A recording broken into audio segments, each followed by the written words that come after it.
Lidation តាអ្នកអាចការពារខ្លួនពីបេបានទេអោព្រះឲ្យអ្នកមិនអាចប្រុងប្រយ័ត្ននឹងម៉ោងពាក់កណ្ដាលអាធ្រាត្របានទេខ្ញុំបានរើកន្ត្រកមួយហើយលក់វាទៅឲ្យថេងដើម្បីប្រមូលថ្លៃកូនក្រមុំបន្ទាប់ពីប្រមូលផលដំណាំនេះរួចឈៀងស៊ីនឹងអាចគាត់បានរៀបការក្មេងមកពី Dashan នោះមិននៅថ្ងៃនេះទេខ្ញុំនឹងវាយគាត់ឲ្យខ្លាំងទៅរកលុយបានច្រើននៅក្នុងទីក្រុងតើនេះជាអ្វី Lidation អ្នកកំសាកតូចកូនប្រុសឲ្យចេញមកនេ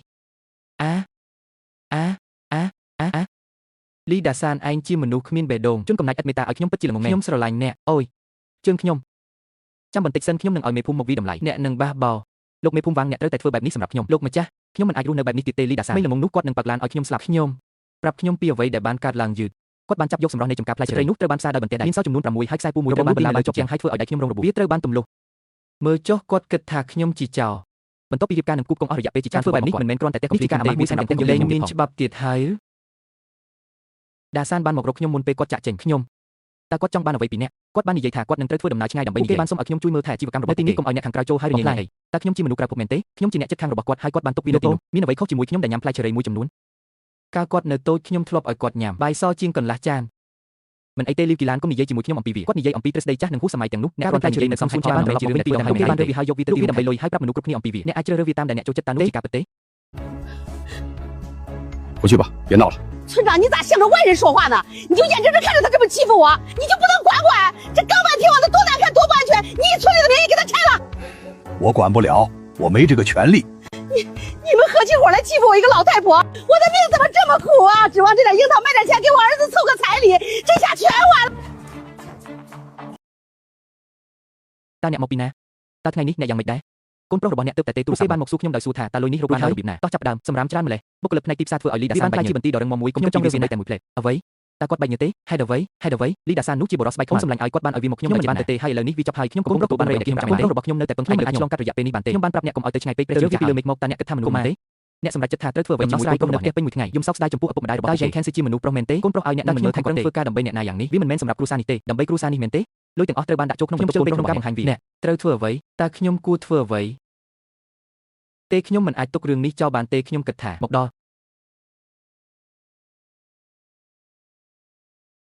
ខ្ញុំបដិសេធមិនជឿវាទេតើអ្នកអើទេ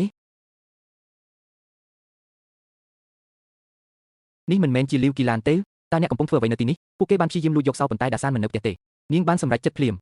គីឡាននាងបានចាក់សោរវាហើយអ្នកនៅតែព្យាយាមកោះវាចេញនោះមិនមែនជាការនោះហើយជាអតីតកាលពួកគេមិននៅផ្ទះទេដូច្នេះអ្នកបានចូលទៅគឺដូចជាលួចអ្នកមិនដឹងអ្វីទាំងអស់ចេញពីទីនេះទៅអ្នកទាំងអស់កំពុងមើលអ្វីដែលគួរឲ្យចាប់អារម្មណ៍អំពីវាមីងលីវអ្នកខំប្រឹងណាស់ខ្ញុំចង់ជួយនរណាម្នាក់សាកល្បងចង់សាកមុំទេបងចៅក្មេងល្ងងតូចឲ្យខ្ញុំត្រូវការជំនួយជាមួយវិធានអ្វីការរបស់ខ្ញុំចង់វាដោយញួរខ្ញុំនៅចាំរូបរាងរបស់បងប្រុសទេបាននិយាយថាពួកគេនឹងទិញសោវាដើម្បីការពារចោលតែ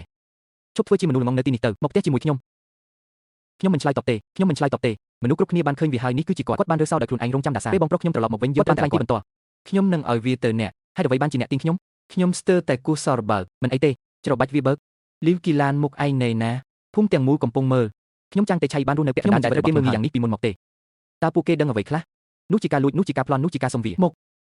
ខ្ញុំកំពុងប្រាប់អ្នកថាបងប្រុសរបស់អ្នកចិត្តរៀបការហើយវិធីរកលុយដោយខ្លួនឯងកុំម្ចាស់ដែលគ្រប់គ្រងដើមឈើរីហើយសូមកុំប្រព្រឹត្តចំពោះលោកចាស់របស់យើងបែបនេះទៀតអីការគប់មុខលើដីធ្វើឲ្យមនុស្សមានអារម្មណ៍ទៅមុខចាំតែឆៃតើអ្នកចង់មាននៅយ៉ាងណាតើអ្នកកំពុងគិតចង់បោះបង់វាចោលមែនទេកូនប្រុសរបស់អ្នកផ្ទាល់កូនប្រុសរបស់គាត់ផ្ទាល់អូនមានតែកូនប្រុសក្នុងចិត្តបងតើផ្ទះនេះមានទេមកឲ្យខ្ញុំបានកំណត់តម្លៃកូនក្រមុំរួចរាល់ហើយ8ខ្ញុំនឹងរកវាដោយខ្លួនឯងកុំប៉ះវាចុះសួនច្បាររបស់បងប្រុស Dashan វិញរកចំណូលបានមែនទេតើអ្នករកចំណូលបានប៉ុន្មានក្នុងមួយខែបើដូច្នោះខ្ញុំមិនចង់ទៅទេទុកឲ្យខ្លួនឯងទៅតែម្ដាយនាងទទួលបានការគេងលក់ស្រួលទេអ្នកបានបង្រៀនខ្ញុំកាលពីខ្ញុំនៅតូចថាការក្រមាត្រូវតែមានមហិច្ឆតាតើអ្នកភ្លេចរឿងនោះហើយឬនៅមែនហើយខ្ញុំមិនទាន់ភ្លេចទេខ្ញុំធ្វើការវេនយប់មេភូម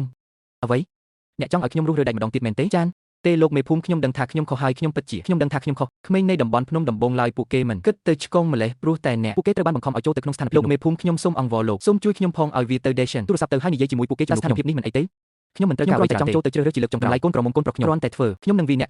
កយកព្រមទេប៉ុន្តែសូមឲ្យយើងយល់ច្បាស់ពីចំណុចនេះខ្ញុំគ្រាន់តែផ្ញើសារមួយសម្រាប់អ្នក Dashan ទោះបីជាអ្នកសុខចិត្តឬអត់ក៏ដោយខ្ញុំមិនអាចធានាបានទេអរគុណលោកមេភូមិសូមទូរស័ព្ទមកហើយទូរស័ព្ទឲ្យលឿន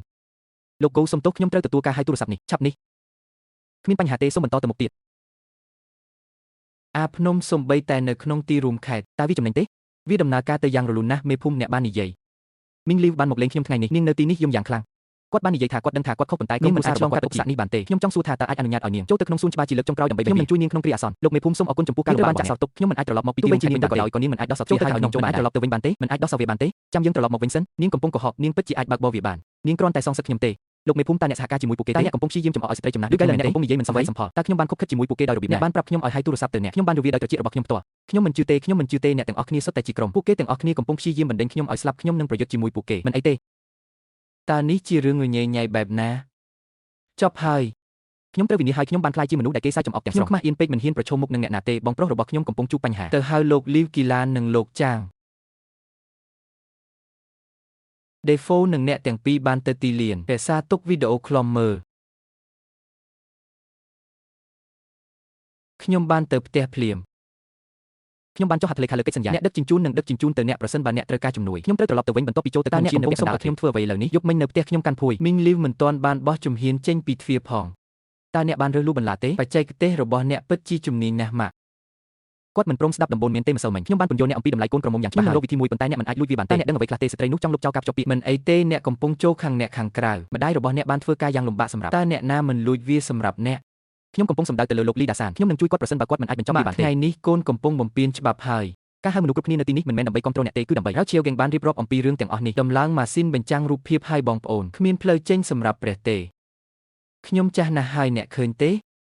ខ្ញុំនឹងគប់ទឹកកខ្វក់គ្រប់ប្រភេទទៅលើអ្នកប្រសិនបើខ្ញុំមិនចូលចិត្តអ្នកភូមិដូចគ្នាខ្ញុំលីដាសានវាមិនអយុត្តិធម៌ទេក្នុងការចោទប្រកាន់នរណាម្នាក់ពីបទប្រព្រឹត្តខុសតាមយកមកបញ្ហាដល់កុមារនេះអ្នកទាំងអស់គ្នាចូលក្រឡេកមើលខ្លួនឯងបងប្រុសសានខ្ញុំសុំទោសអ្នកនឹងម៉ាក់របស់នាងខុសខ្ញុំនឹងសុំទោសជំនួសនាងការសុំទោសនេះត្រូវបានថតដោយកាមេរ៉ាសុវត្ថិភាពអ្នកនៅតែមិនទទួលស្គាល់ខ្ញុំហើយអ្នកចង់ឲ្យខ្ញុំគាត់មិនអាចងើបមុខឡើងបានទេនៅក្នុងភូមិខ្ញុំទទួលស្គាល់ថាខ្ញុំបានធ្វើវាហើយដាសាន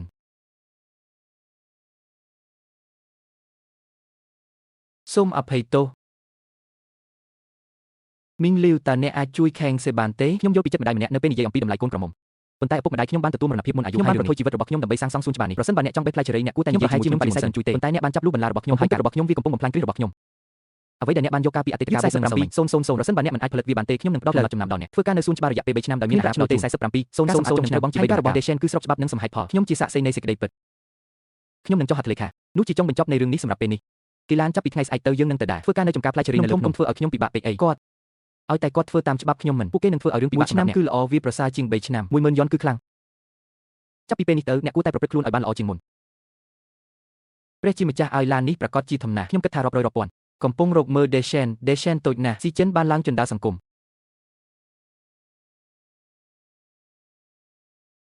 លោកលីរីករាយដែលបានជួបអ្នកម្ដងទៀតលោកគូអ្នកប្រហែលជាហត់នឿយពីការធ្វើដំណើរហើយនេះជាភូមិរបស់យើងលោកមេភូមិវាងសួស្ដីលោកគូសូមស្វាគមន៍លោកវាងមេភូមិមានចិត្តល្អពេកនេះជាតំបន់ចាស់ទុំនៅទីនោះនេះជាថ្នាលបណ្ដុះកូនឈើថ្មីខ្ញុំបានប្រើទ្រង់សរីរាង្គដើម្បីការពារសត្វល្អិតជាចម្បងរូបវិទ្យានិងជីវវិទ្យាវិធីសាស្ត្រក្រោយពីបានឃើញវាផ្ទាល់ខ្ញុំកាន់តែមានទំនុកចិត្តណាស់នេះបើផ្អែកលើការទំនាក់ទំនងរបស់យើងកាលពីម្សិលមិញគ្រប់គ្រងរយៈពេលវែងដែលបានស្នើឡើងលក្ខខណ្ឌល្អជាងមុនទៀតហើយគ្មានបញ្ហាអ្វីទេបើដូច្នោះមែនគីមអាចចុះហត្ថលេខាបានសូមអរគុណចំពោះការជឿទុកចិត្តរបស់អ្នកលោកជួបគ្នាពេលក្រោយដោយស្ងាត់មូលហេតុដែលខ្ញុំបានហៅអ្នករាល់គ្នាមកទីនេះនៅថ្ងៃនេះគឺមានអ្វីមួយដែលធ្វើឲ្យយើងទាំងអស់គ្នាព្រួយបារម្ភដ៏សំខាន់មួយសម្រាប់ការអភិវឌ្ឍភូមិនាពេលអនាគតឥឡូវនេះសូម Deshen ប្រាប់អ្នកអំពីវាអ្នកភូមិដូចគ្នាមានកាន់កាបូបសាឡាខ្ញុំចង់ពិភាក្សារឿងសំខាន់មួយជាមួយមនុស្សគ្រប់គ្នាចូលយើងដាំផ្លែចេរីហើយខ្លាចជាអ្នកមានជាមួយគ្នាខ្ញុំបានជួបជាមួយអ្នកចាត់ការទូទៅរួមបានពីរឿងសន្យារយៈពេលវែងហើយពួកគេមិនត្រឹមតែទទួលយកផ្លែចេរីរបស់ខ្ញុំបំណងគ្រប់គ្រងទាំងបានផ្លែចេរីបានផ្លែចេរីសហគមន៍អ្នកដែលសុខចិត្តធ្វើការជាមួយខ្ញុំខ្ញុំមិនយកផ្លែចេរីដែលមានគំរូផ្លែចេរីដែលដាំដុះដោយអ្នកគ្រប់គ្រងទូទៅខ្ញុំធានាថានឹងទិញភាគហ៊ុនមកដល់សានតើអ្វីដែលអ្នកនិយាយជាការបណ្ដាញលោកទេតើវាពិតជាការពិតមែនទេវាជារឿងសឹកខ្មៅទាំងអស់ហើយមេភូមិជាសាក្សីទោះជាយ៉ាងណាក៏ដោយការដាំដុះផ្លែចេរីនេះតម្រូវឲ្យមានការយកចិត្តទុកដាក់យ៉ាងប្រុងប្រយ័ត្ន